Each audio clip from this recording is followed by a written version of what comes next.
अभिवादन स्वीकार कीजिए शिक्षक संवाद सहयोग विचार का। शिक्षक मित्रों, दर्शकों, आज आप सभी के समक्ष एक संक्षिप्त विवेचना का विषय लेकर के आया हूं, ट्रांसफ़र अपडेट।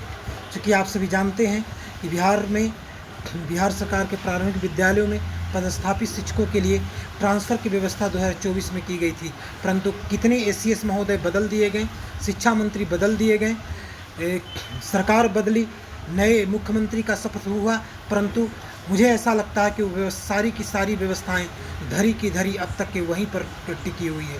चूँकि फिर भी हमारी कामना है कि नई ट्रांसफ़र अपडेट का जो स्थिति सामने आई है, इसमें स्पष्ट है कि बहुत सारी विषय बिंदु इसमें लाया गया है।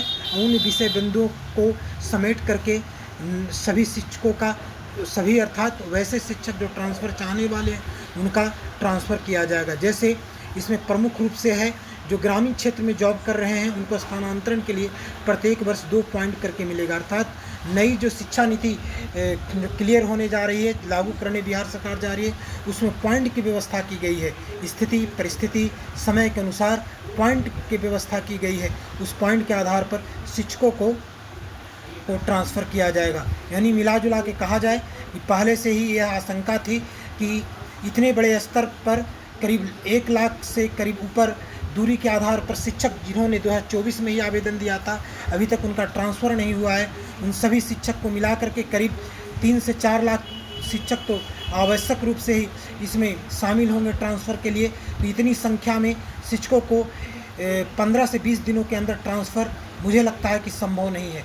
तो इस परिस्थिति से बचने के लिए बिहार सरकार ने एक दांव चला है, वह दांव बेहद ही खतरनाक है। खतरनाक ये है कि यदि ये जो समाचार आ रहा है इसके आधार पर यदि यह पॉइंट की व्यवस्था सरकार करती है तो बहुत सारे शिक्षकों का ट्रांसफ़र नहीं हो पाएगा। क्योंकि बहुत सारे शिक्षक जो है नियोजित से विशिष्ट बने हैं और बहुत सारे शिक्षकों के किसी का 1.5 वर्ष हुआ है नियोजित से विशिष्ट बने, किसी का 1 वर्ष हुआ है विशिष्ट बने। विशिष्ट का अर्थात राज्यकर्मी, यानी नियोजित जो पंचायती राज व्यवस्था के अंतर्गत जो भी बहाल शिक्षक थे 2004 से लेकर के 2022 तक के, वैसे में से बहुत सारे शिक्षक जो राजकर्मी बने हैं, वो राजकर्मी बनने के बाद उनको विशिष्ट शिक्षक की दर्जा दिया गया है। उनको किसी को 1 वर्ष हुआ है, किसी को 1.5 वर्ष हुआ है, किसी को 6 महीने हुआ है, किसी को 2 महीने हुआ है, या कोई अभी इन्होंने योगदान भी नहीं किया है। इस स्थिति में वैसे शिक्षकों का मुझे लगता है कि हस्तांतरण संभव नहीं है। मिला जुला करके वही है कि कुछ शिक्षकों का तबादला होगा और कुछ शिक्षक वहीं के वहीं रह जाएंगे। मित्रों, साथियों, जैसा कि आप जानते हैं कि 2024 से ही शिक्षकों के ट्रांसफ़र की प्रक्रिया चल रही है। क्योंकि इतने स्तर पर ट्रांसफ़र की जो प्रक्रिया हो रही है ये संभव नहीं है 15 से 20 दिनों के लिए। पहले से ही बहुत सारे शिक्षक कानों कान यह बातें कर रहे थे, आपस में बातें कर रहे थे कि संभव ही नहीं है इतने बड़े स्तर पर शिक्षकों को ट्रांसफ़र करना। जो भी हो, भगवान से यही कामना है कि सरकार अपने बोले हुए शब्दों का उस पर अमल रहे और आगे बढ़े, और सभी शिक्षकों का, सभी अर्थात वैसे शिक्षक जो ट्रांसफ़र चाहने वाले हैं उन सभी शिक्षकों का ट्रांसफ़र हो और वे अपनी मनपसंद जगह पर जाएं। परंतु पॉइंट की जो व्यवस्था यदि कर दी गई तो व्यवस्थाएं वहीं की धरी रह जाएंगी।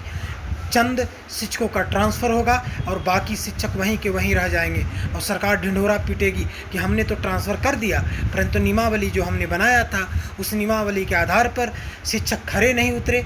इसलिए जो खरे नहीं शिक्षक उतरे वो वेट करें, कुछ समय के बाद उनको ट्रांसफ़र किया जाएगा। अब कुछ समय की जो कोई समय सीमा होती नहीं है। कुछ समय, जो कुछ शब्द है, कुछ में बहुत सारे समय समाहित होता है।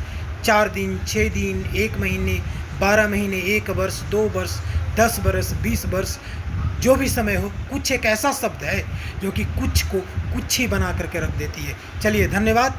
ट्रांसफ़र चाहने वाले शिक्षक साथियों, अपने कलेजे पर पत्थर रख करके जहाँ हैं वहीं रहें, ज़्यादा कामना न करें और देश सेवा में जुटे रहें। बच्चों को पढ़ाएं, शिक्षण कार्य में लगे रहें। धन्यवाद।